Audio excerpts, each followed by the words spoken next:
walking around an aircraft storage facility is one of the more surreal experiences an aviation nerd such as myself can encounter.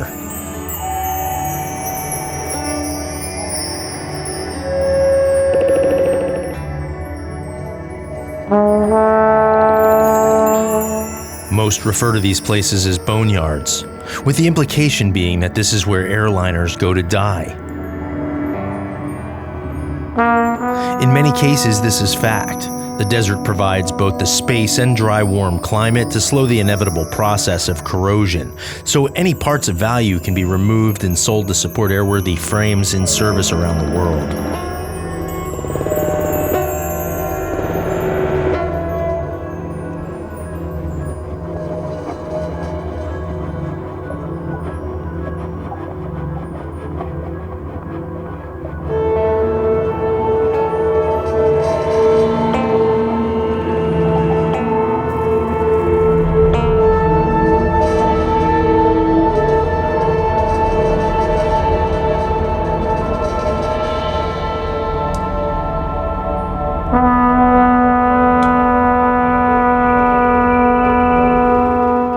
People don't know is that a significant percentage of the resident aircraft here will fly again.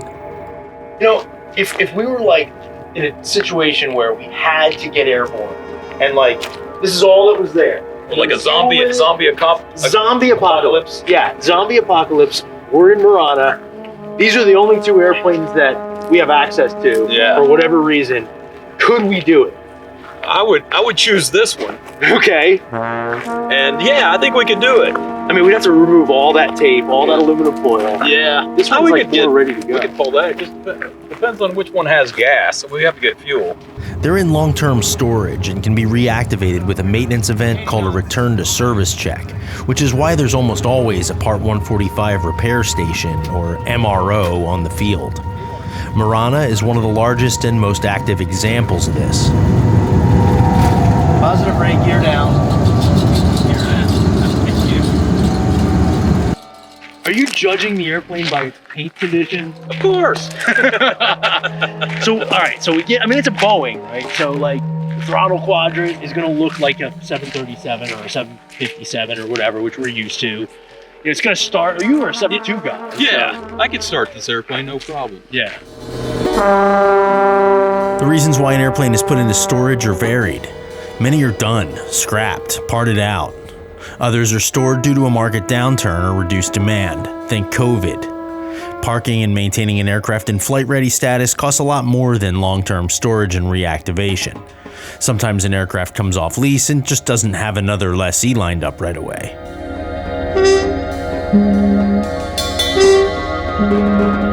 Often, an older passenger aircraft may just not be desirable anymore, but could return to the skies after being converted from a passenger plane to a freighter.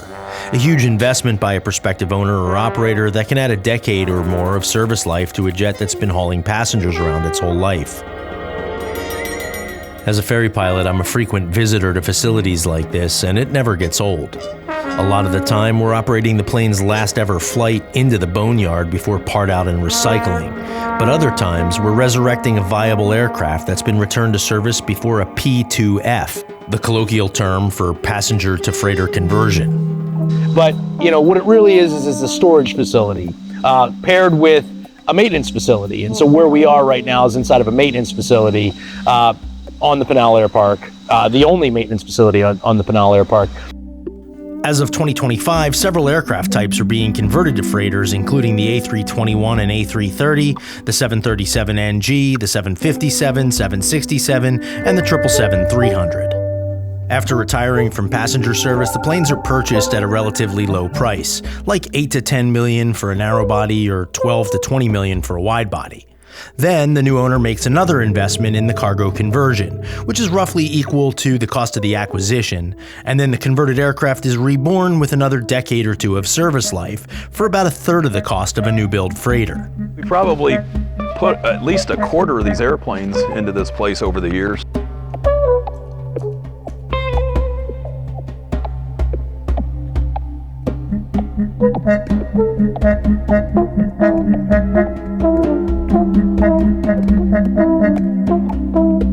Kevin Casey, a friend of mine and former president of PEMCO, once told me, "A good freighter is a cheap freighter." And those are wise words. So it's not surprising that so many P2Fs are out hauling cargo around the world.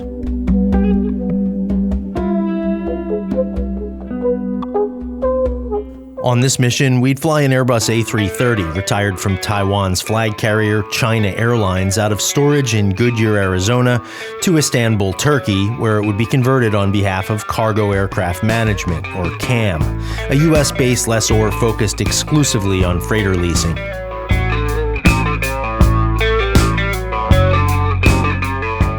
An A330-300 can be configured to carry between 300 and 400 passengers across vast distances of 6,000 to 7,000 nautical miles. As a converted freighter, the versatile platform can haul 62 tons of palletized cargo between nearly any two continents, and so far over 50 of these beasts have been converted. And this will be the last time this airplane flies with seats in the back. But, got a decent business class cabin here. There's Bob. What do you think he's doing? Working, of course. Yeah, there's all the camera rig stuff. Oops, I gotta cap that lens. Anyway, decent condition of the cabin here. Still, and it's a 300.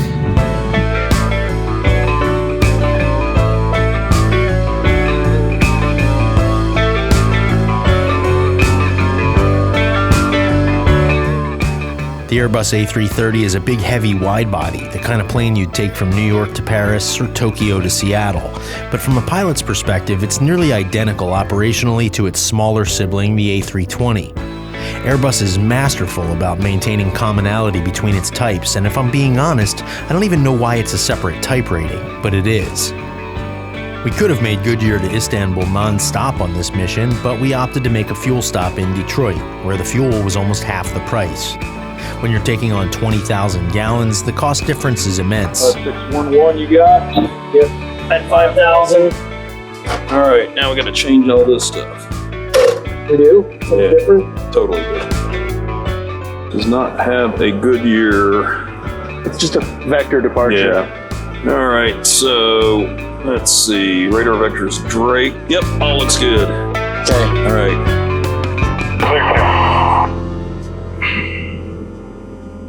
And we have 2 good starts. You're clear to disconnect. Thanks for the help. We ran this op with a crew of 3, Bob, myself, and Pat Lewis, who's our second Pat, along with Pat Roa. Bob would go first and get us to Detroit, then I'd take over for the long leg across the Atlantic. Pat would rotate in and out of the right seat, giving Bob and I rest breaks and also serving as our camera operator. 20.1, 2545. Okay, I got transponder is TARA 5611, 5,000 feet is the squawk. We're trimmed. Check. We've got speed brakes and predictor wind shear coming on. Okay. Despite having a lot of heavy metal laying around, Goodyear is primarily a small airport with a lot of single-engine GA training activity. Bird shit all over the windows. Goodyear Cockpit 5501 in, left down, left runway 21. Left 501, runway 21 continue. Traffic holding in position, a heavy Airbus. Runway 21 continue, Cockpit 5501. The airport also lies under the Phoenix-class Bravo airspace and almost right next door to Luke Air Force Base, so often we have to wait a little while before we're accepted into the airspace and on our way. Nomadic 177 heavy, fly runway heading, runway 21 cleared for takeoff. Runway heading clear for takeoff, Nomadic 177 heavy. Off to our right on the west side of the runway is the storage part of AirSail's Goodyear facility. Years ago, the planes over there didn't turn over much, and every time we passed through, it was pretty much the same usual suspects. But lately, there's been a lot more turnover, and it seems like every time we're through, there are new tenants baking in the sun waiting for whatever lies ahead for them. 501, calculate for the heavy Airbus departure roll, runway 21 and cleared. What's that? As we rolled down the runway on departure, the airplane did what it was designed to do and inhibited the high EGT indication until we were weight off wheels. 4506 is number 2, going to Cessna on left base, runway 21. As soon as we rotated, we got the caution bell. The reason it does this is to prevent a dangerous rejected takeoff maneuver at high speed for a non-critical warning. You're up. One EGT's up. I'm going to bring it back a little. Yep. Getting a high EGT temp on takeoff out of the Phoenix area with an airplane that hasn't flown in a while is pretty normal, and it usually only presents itself on the first departure. Things generally return to normal after a full takeoff and landing cycle. The remedy for high EGT is to simply pull the thrust lever of the affected engine back slightly until it's out of the red. Luke departure, pneumatic 177 heavy, climbing 3,000 for 5,000 runway. At 177 heavy, Luke, departure, good morning. The altimeter is 2989 for Luke. Get down to traffic here. At 177 heavy, IDEF, please. Roger. I'm at 177 heavy, ready to contact 3 miles southwest Goodyear Airport. Turn right heading of 290, maintain 5,000 vector straightaway. All right, 290 heading, right turn, and maintain 5,000. One to go. Want to go. Outstar. Roger. As I've said in the past, the first takeoff and really the first 10 minutes of a flight with an aircraft coming out of storage is always the moment of truth. If we're going to have any mechanical issues with the plane, it generally rears its head during this window. If I had to estimate, probably 1 out of 20 departures with an aircraft out of storage requires an air return. 1 out of 5 alerts us to a nagging issue, which will either clear on its own or will just require a little diligence and troubleshooting in order to carry the issue in question all the way to our destination. In short, 80% of the time, we're problem-free, and about 5% of the time, we actually have to return to the airport and have maintenance correct the problem before heading out on our way. On this one, no major issues. Just a little nagging EGT margin issue which cleared all by itself. Hold the cam. Get the 5-1 record. Where do you tell if it's recording? I see a flashing. Okay. And Albuquerque, pneumatic 177 heavy is 12000. We're high. Pneumatic 177, Albuquerque Center, record. I'm maintaining 14000, Phoenix up. Sorry, then I'll be separate. Okay, copy 14000 for pneumatic 177. I've missed the rest. You broke up. I think we're a little low here in the mountains. Pneumatic 177, be stepping you upper for traffic. Roger that. Number 9 kilo 0, contact. I didn't catch what he said. They're stepping us up because of traffic. Okay. Yeah, you want to deviate around that? No. Okay. I think we're gonna. We got 40 miles to turn. We're gonna make a big turn. Okay, yeah. We should I think we'll get higher too. Alright. That works. Let's see.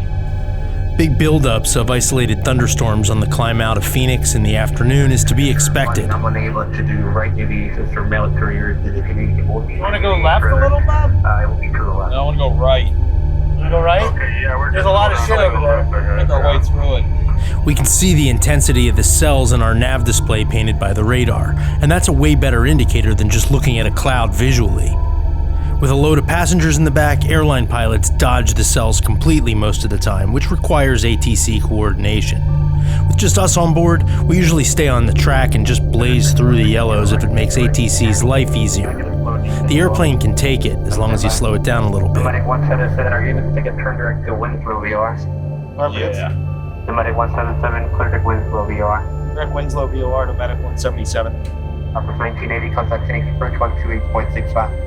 See what I tell you. Right into the fucking yellow. You might want to slow roll that too. We're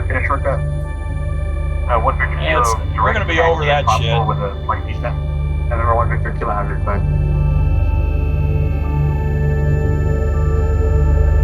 Remember 1 Victor 2 Alpha Naval for arrival traffic. We got standard. Standard.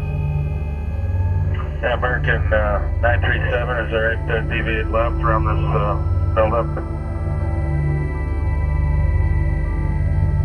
After 30 minutes of navigating around, over, and through the buildups, we were at cruise and the visibility was endless. A beautiful day over Middle America. At 3 hours, the flight to Detroit was very short, and because this was my first time filming an A330 flight with the expanded camera setup, I wanted to spend some time experimenting with shot angles and mounting points. Each aircraft type has its best locations, and it takes me some time to figure out what angles, lenses, and filters are going to work best. Pat took the right seat, and I went back to caffeinate and start messing with the camera gear. Like every other aspect of producing Cockpit Casual, there's always a learning curve with the new gear and new situations. So over time, the content and overall quality of the final product improves. So this shot will be filmed from Bob's shoulder view for the landing into Detroit.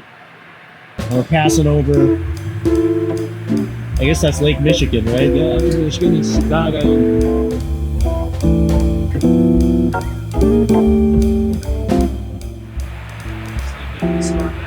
Now while we're descending in to Detroit, take a quick walk, secure everything. Being all alone in the back of an empty wide-body really gives you the sense of how massive the aircraft truly is.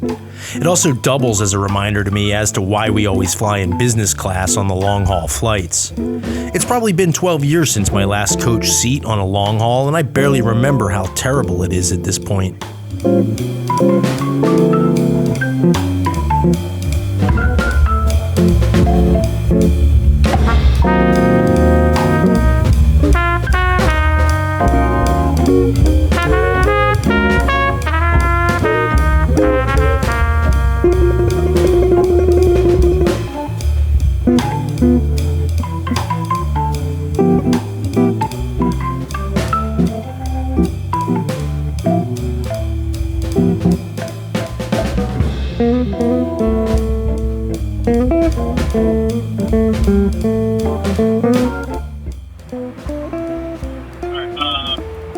So it was kilo, winds are 140. For a change, I found myself in the jump seat with a camera in hand. Surprisingly, this doesn't happen too often, so I grabbed one of the DJI portables in an attempt to capture some of the high workload scenes, a phase of flight which I normally get via fixed position cameras on mounts. 10? Yes. That's it. It's Detroit, man. Oh, for real. All right. The arrival into Detroit coming from the southwest means starting down just past Chicago, and from the time we start descending, ATC has to mix us in with a lot of traffic all the way down to touchdown. At 177 heavy traffic, 2 o'clock, 4 miles northwest bound, 8,500 level, 900,000, Airbus 320. They provide separation and keep things flowing smoothly, but on a clear day like this, they can rely on us to maintain visual contact with other nearby aircraft to maximize efficiency. Atlantic 177 heavy, 35 degrees left, maintain 8,000. Atlantic 177 heavy contact, try to perch 124.05 today. 124.05, Atlantic 177 heavy. Delta 2587, reduce speed to 210, then descend to maintain 8,000. As we descend in closer to the airport environment, we get handed off from the area control centers to the approach controllers that manage smaller, lower, and busier airspace, sequencing planes in and out on both approach and departure procedures to the main airport. Flaps 1. Inside of 30 miles, we're now actively slowing the airplane down and starting to configure for landing. Modern jets like the A330 are very automated, and self-managed tasks like transferring fuel from the trim tank in the tail forward and from the outboard wing cells to the main tanks in the wing root. We verify these automations by simply checking the green advisory text on the ECAM screen. Do you want your DA in there for the ILS and never mind? 2587, caution weight turbulence, keep on a heavy 3,000. 120 heading. Because the skies were clear, we'd fly a visual approach, meaning once cleared, we just fly the airplane like it's a big Cessna 172 and maneuver to the runway with our eyes out the window and hand on the stick. Delta 2149, contact Metro Tower 118.4. 2,500. It's really the only time pilots of modern airliners get to actually hands-on fly. Nomadic 177 heavy, turn right heading 190, Metro Airport, 2 to 3 o'clock, 2 miles. So 190, field and sight, Nomadic 177. Nomadic 177 heavy, clear visual approach, minute 2 on left. The visual runway 2 left, Nomadic 177. Hey, 2 on left, we have that in the box. Nomadic 177 Heavy, maintain 170 knots or greater till 5 mile final. Contact Metro Tower 118.4. 170 or greater and contact Tower Nomadic 177. Delta 2587, ready to 170. Photo 170, Delta 2587. Nomadic 177 Heavy, Match Tower 1140 knot, runway 21 left to land number 2. 921 left number 2, Nomadic 177. Alright, now let's get the low. We're above the glide. I'm gonna go manual. Oh, shit. Show y'all how it's done. Flaps 3. Gear down. Huh? Don't drop that Sony. Yeah.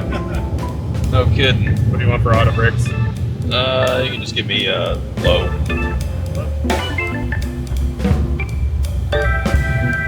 Delta 2149, right at Juliet, to Flaps gate. full. Full, planning flaps. 2149, Juliet, shorty Juliet 7, call the ramp. Go flight director off. Let's go visual.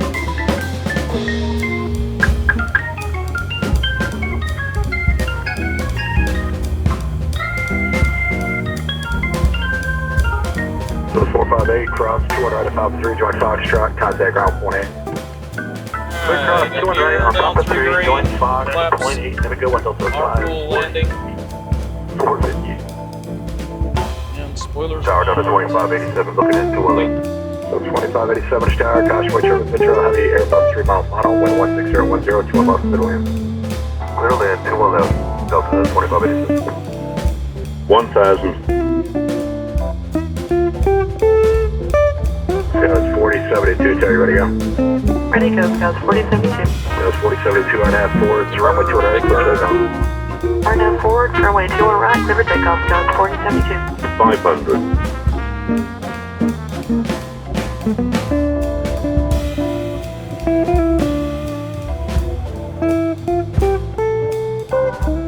$100. 50, 40, 30, 20, retard, 3. That's the first stop, then the second. There we go. There's all the mains down and now the nose. Like many other wide bodies, the A330 has a double bogie main landing gear, basically a cluster of 4 wheels on each side. Unlike other planes with a double bogie though, the 330 has a unique way of touching down, and kind of makes you work to land each wheel pair separately in the flare. It's kind of hard to describe, really. I love how the mains hang down on this airplane. You touch down on those first. I mean, you still got to hold it off just a little bit until the backwards touch down. Yeah.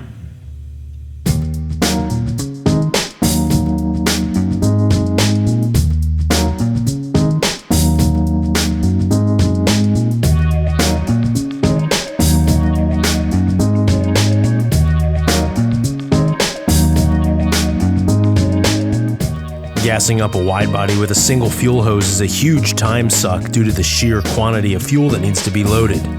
With a 737 or A320, we usually load 4,000 to 6,000 gallons, and it takes about 20 minutes.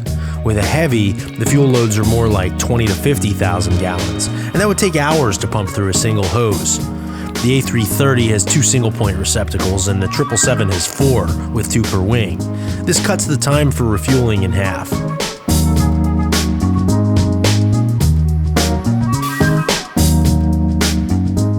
It was my turn to kick the tires before setting off across the pond.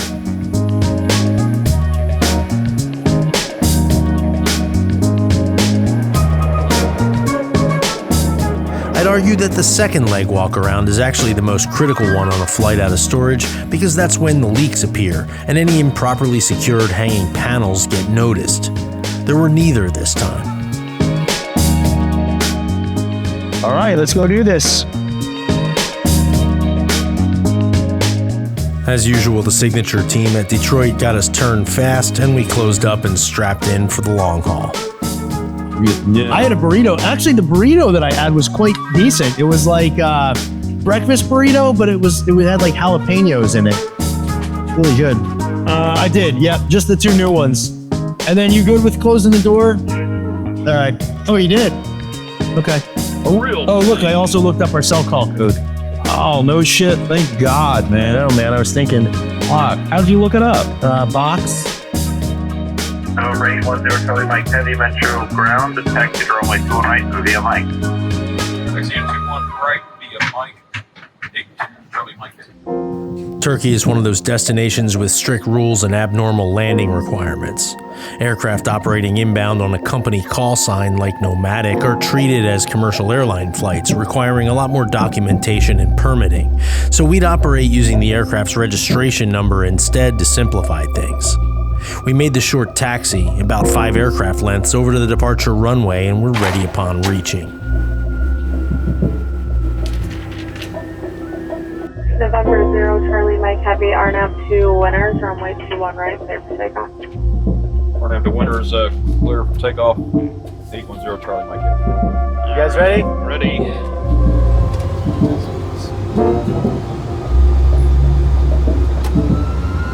I'm just going to flex, Bob.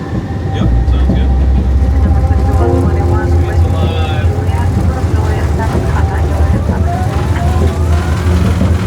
Look good. 21. Rotate. 82. It's hard to tell whether you're in a 320 or a 330 at first glance, but when you pull back on the stick to rotate in the 330, it's really clear. It's a heavy bird and lumbers up off the ground smoothly compared to how a 320 just jumps into the sky. Have a good day. 0 Charlie Mike Heavy, we'll see you, thanks. Hello, departure, November 810 Charlie Mike Heavy is with you. Flight time from Detroit to Istanbul was 10 hours and 17 minutes. Having a third pilot and no fuel stops would make for an easy day. The eastbound route over the North Atlantic means a quick sunset, a short night, and a fast sunrise before landing Istanbul under the afternoon sun. Argola 49, contact Cleveland Center 132, flight 45, good day. Radius 45, Argola 49. As we left the terminal area, I paged through the systems display to make sure everything looked normal, then checked the fuel on board with the first en route fix so that we could track our fuel burn and compare it to what was planned. With 135,500 pounds of fuel on board, the aircraft weighed a whopping 403,920 pounds, climbing through 10,000. Nice glasses. I think those are girls' glasses. I think that, I don't know, they're whatever I pulled out of a drawer. No, I buy like multi-packs from Amazon, like literally 10 of these at a time. They're different colors, blue, black, like tortoise shell, you know, for the fancy stuff. And yeah, because I lose them so fast. Yeah. You lose them on every trip, right? Yeah, constantly. I lose them on every trip. I lose them at home.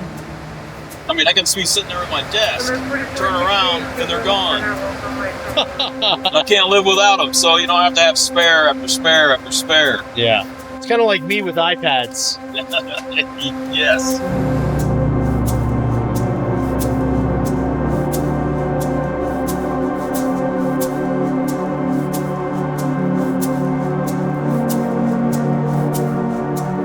Hello, Gander, November 810 Charlie Mike, with you flight level 370.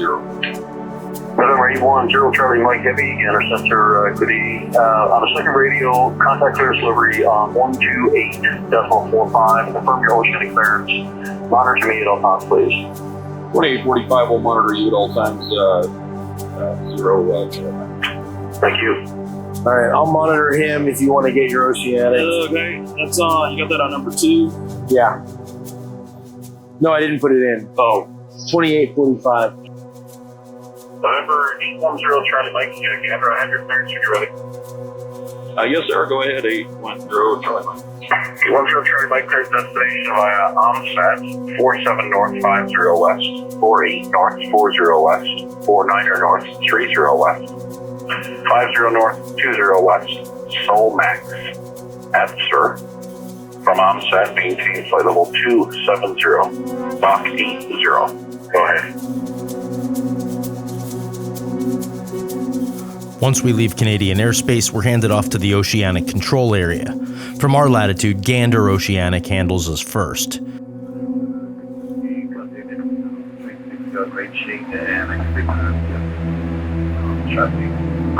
Bob's taking his crew rest in the jump seat.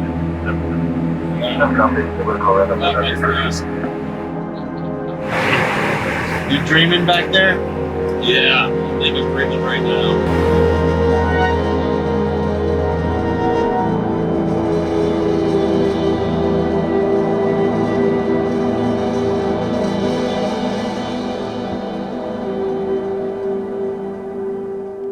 The three of us rotated in and out of the seats on 3-hour shifts. Even if unable to sleep, which is normally the case for me, the break is beneficial, allowing each of us to disconnect completely from all responsibilities. A heavy crew truly makes the trip pass quickly and painlessly. The short 3 hours of darkness only adds to the illusion of a quick flight, and in what felt like no time at all, I was briefing the approach and starting down over the Greece-Bulgaria border. Alright, we're doing the Advent 2 Romeo arrival, so I checked all the fixes in there. Got a flight altitude restriction of Omar, and then BA 375, and then BA 377 at 9, and then we're expecting the ILS Zulu runway 23, QNH 1013, temperatures 19, winds are 260 at 8, transition altitude is 12,000 feet, and we got 111.9, final approach course 233, Gunga's the final at 3,000, ILSDA is 290. And then sector altitude will be 3,000 feet. And we'll probably get vectors, I'm sure. And the missed approach is climb track 233 at or above 1100, turn right, Tetpu, and hold at 3,000. The west runways were in use in Istanbul, so the arrival course took us out over the city and back to join the flow of traffic to the runway. This is a very scenic arrival.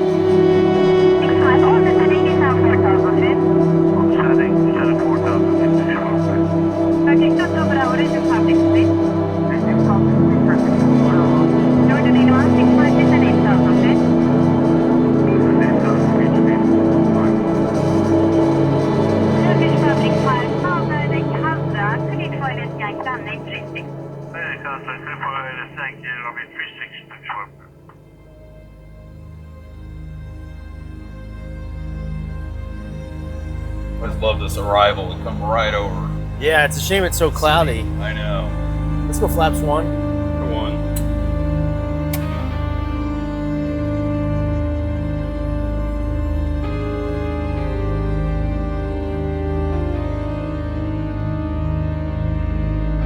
Right her down to 3,000 feet, for 810 Tilly.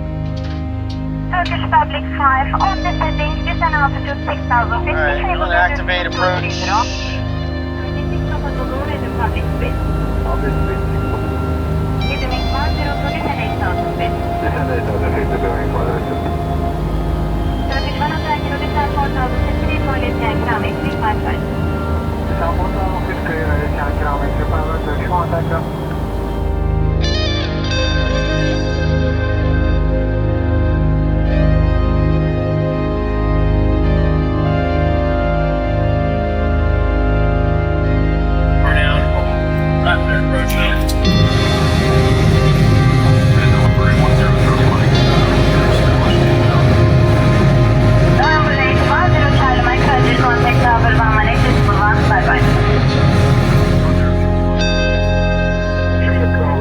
Yet another landing in another city, in a different country, on a different continent, only to turn around and head home makes the world feel small.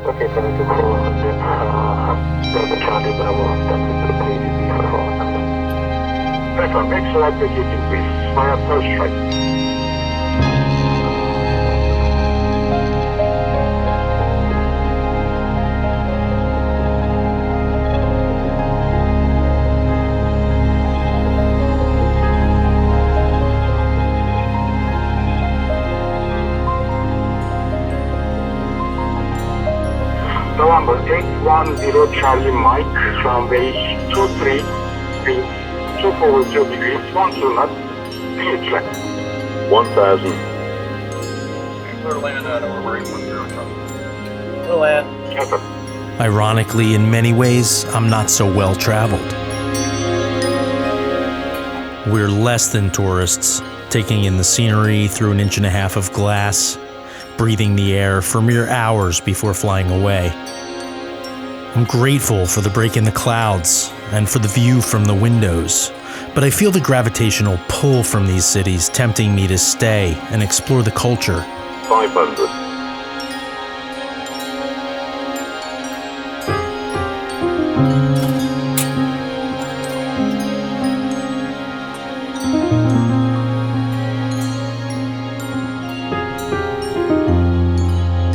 Land green.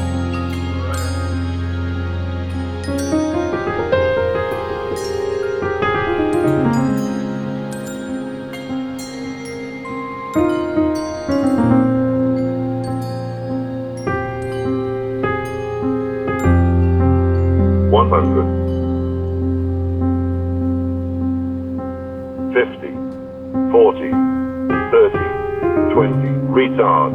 10. 5. I'll probably be back, and maybe next time I'll stay for dinner. A life nomadic means a life on the move, always pressing on to the next destination.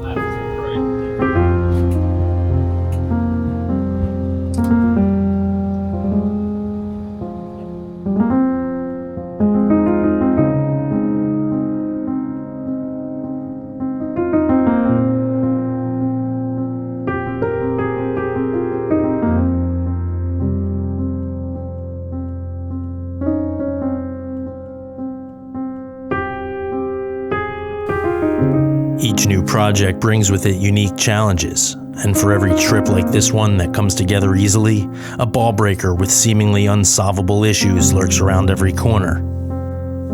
Our work begins in the background, weeks, even months before we climb into the cockpit and fly away. So personally being there to see it through to the end, to solve the puzzle, brings with it a great sense of accomplishment.